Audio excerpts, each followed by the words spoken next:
बिस्मिल्लाहिर्रहमानिर्रहीम। सामीन व नाज़रीन, अस्सलामु अलैकुम व रहमतुल्लाहि व बरकातुहू। रब्बे कायनात की बारगाह में दुआ है, अल्लाह रब्बुल इज़्ज़त जल्ला जलालहू आपको अपनी हिफ्ज़ व अमान में रखे। मेरे मुल्क पाकिस्तान और मुल्क पाकिस्तान के बासियों की अल्लाह सदा खैर फरमाए। सामीन व नाज़रीन, हम आज फिर ऊँट के बारे में, उसके अज्जा की अफादियत के बारे में कुछ नुस्खाजात पेश करेंगे। इससे कबल अल्लाह ने जल्ला जलालहू व मन वालहू ने कायनाती अर्ज़ी व समावी को और उसकी हर चीज़ को अपनी तख्लीक के शाहकार हज़रत इंसान के लिए सब कुछ बनाया और इंसान को अपनी कुर्बत, अपनी मार्फत, अपनी इबादत के लिए पैदा फरमाया। इससे कबल कि मैं ऊँट के अज्जा के कुछ तिब्बी नुस्खे और टोटके पेश करूँ, इससे कबल मेरा लिखा हुआ हमदिया कलाम है, उसके एक दो अशआर से आपके दिलों को महसूस करना चाहता हूँ। ये चेहरा हसी है तो दिल भी हसी है, ये चेहरा हसी है तो दिल भी हसी है, झुकी रूबरू रब के आगे जबी है। ये चेहरा हसी है तो दिल भी हसी है, झुकी रूबरू रब के आगे जबी है। तवज्जो कीजिएगा अगला शेर। क्या खोया क्या पाया दुनिया में रहकर, क्या खोया क्या पाया दुनिया में रहकर, अगर रब के आगे झुका तू नहीं है, अगर रब के आगे झुका तू नहीं है। ये चेहरा हसी है तो दिल भी हसी है, झुकी रूबरू रब के आगे जबी है।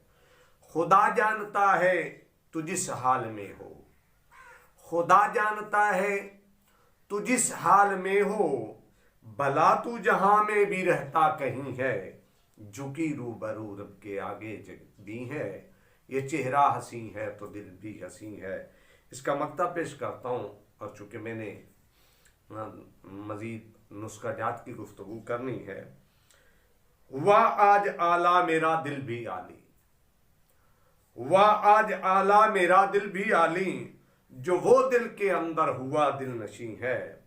ये चेहरा हसी है तो दिल भी हसी है, झुकी रूबरू रब के आगे जुबी है। आइए सामीन व नाज़रीन, आज ये ऊँट वाले प्रोग्राम की आखिरी किस्त, आखिरी पार्ट है।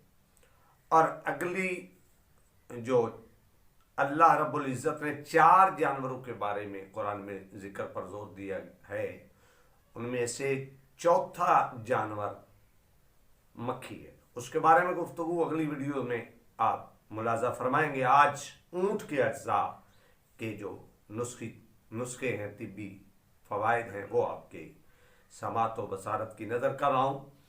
अगर खुदा न करे कोई मेरा भाई, मेरी बहन, मेरी बेटी, मेरी माँ बवासीर के मर्ज में लाहिक है और खूनी है, अंदर जख्म हो गया है, उसकी वजह से परेशान है, तो उसके लिए ये नुस्खा एक ऊँट के कोहान की चर्बी को पिघलाकर उसमें एक हिस्सा, 2 हिस्सा चर्बी, 1 हिस्सा रोगन जैतून और कदरे इसमें पिसी हुई हल्दी असल, वो डालकर मरहम सी तैयार कर लें और रफ़ा हाजत के बाद ज़ख्मों पर लगाएं। इंशाअल्लाह चंद यौम में इससे छुटकारा हासिल होगा। जिस्म का कोई कटा हुआ हिस्सा हो और उससे खून बहता हो, ऊँट के बाल जलाकर उसकी खाक खासतर जिस्म के हिस्से पर लगाने से खून रुक जाता है। और मज़े की बात है कि ऊंट के जिगर पर पित्ता नहीं होता, बल्कि पित्ते की मानद एक छोटा सा जो है वो निशान सा होता है, उसको कुछ भी कह लें, पित्तानुमा खाल होती है। उसका अगर सुरमा बना ले तो वो सुरमा पुराने फोले की आंख में लगाने से खातर खा फायदा होगा और फोला उतर जाएगा। ऊंट के मगज में दिमाग का जो कीड़ा होता है,